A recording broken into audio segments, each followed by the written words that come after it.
One man is dead and 5 other people, including a toddler, have been taken to hospital after a horror smash on the Cunningham Highway.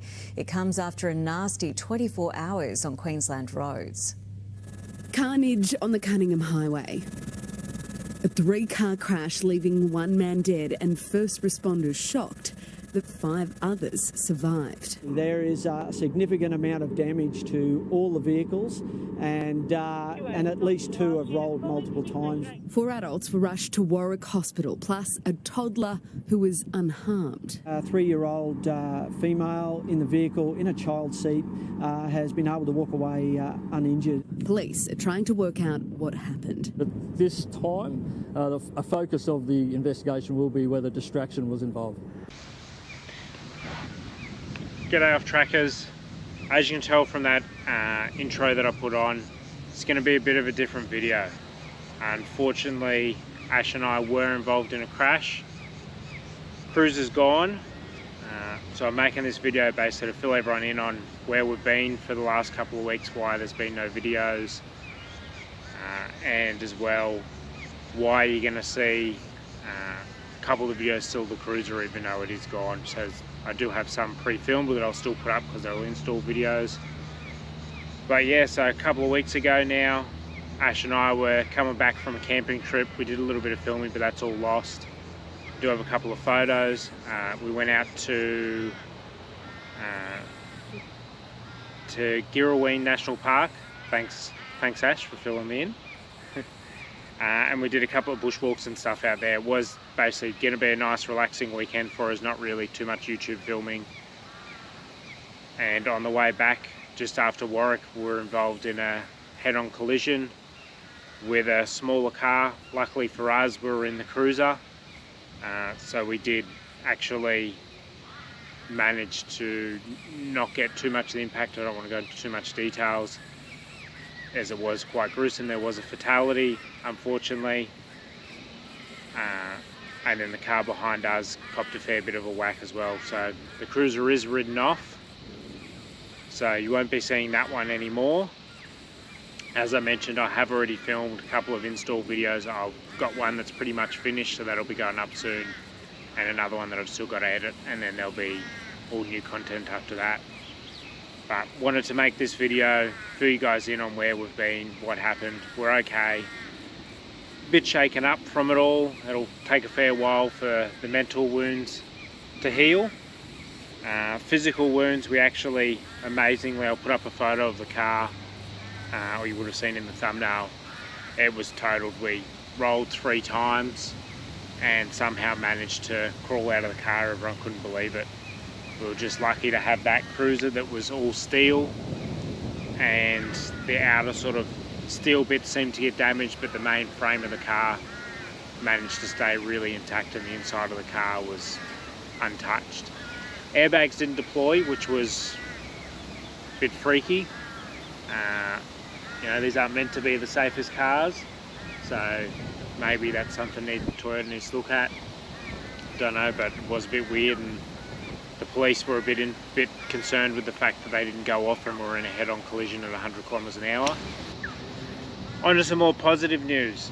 So we have replaced the Cruiser. Haven't got insurance yet, but we did replace it. We know that we're going to get paid out for it, so that's no problem. We weren't at fault, the other driver was.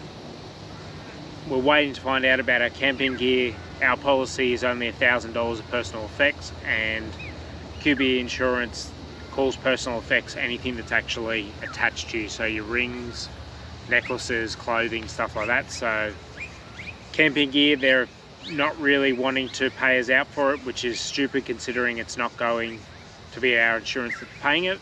It's going to be the other drivers, so we're fighting with them, seeing how it's all going to work. I'm not sure how it's going to work, because we're about somewhere between 5 and 10k out of pocket, which isn't right considering we weren't at fault, so we'll see what happens there. But onto the positive news. So we did replace it.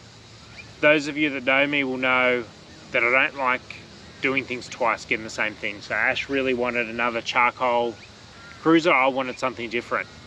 So what we ended up going with, still a Cruiser, but a Merlot red one.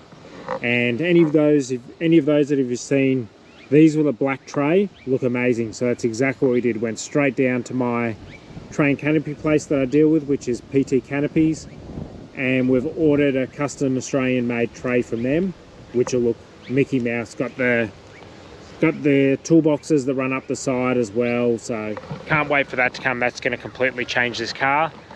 We've ordered bigger tyres. For those of you that run cruisers, you're not allowed 33s. Stock standard, they only come with 30.8 inch wheels, so legally you can't actually go to 33s. I spoke to the police, highway patrol, they said 2 sizes bigger. They don't care about the points, but 2 sizes bigger, which would mean a 32.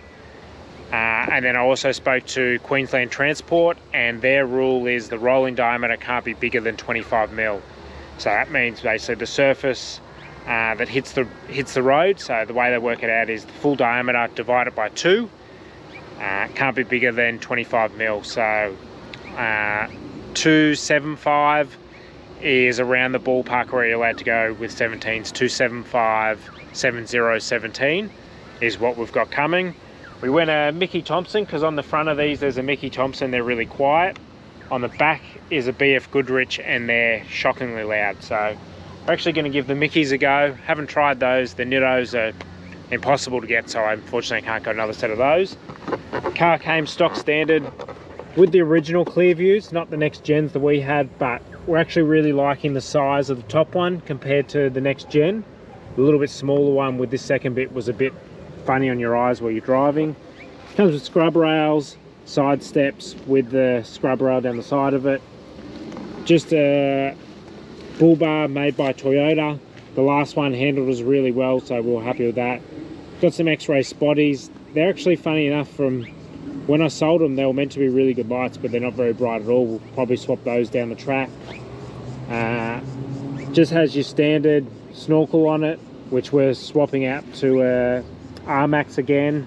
Got a catch can going on. We're going to be doing a carbon clean because it doesn't have a catch can. Inside, the one stone survived. They're a bit dirty still from the crash. We've got to actually clean those up a bit, but they survived, so I highly rate those. We've got our extension on the gear knob. Got a head unit going in, as you can see, just the stock standard CD player, so that's coming out.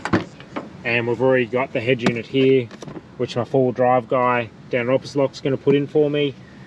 He's going to be doing a full once over of the car, fixing up the electrics.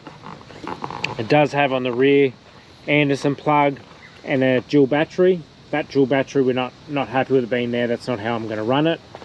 The charger, we'll get rid of it. We've got a... So that's the charger there. That's all going to be ripped out and removed, and behind the seat we're going to put in our inner drive charger. But yeah, the best part of it, I reckon, by far my favourite part. Ash, if you want to fire her up. And if you want to give it some.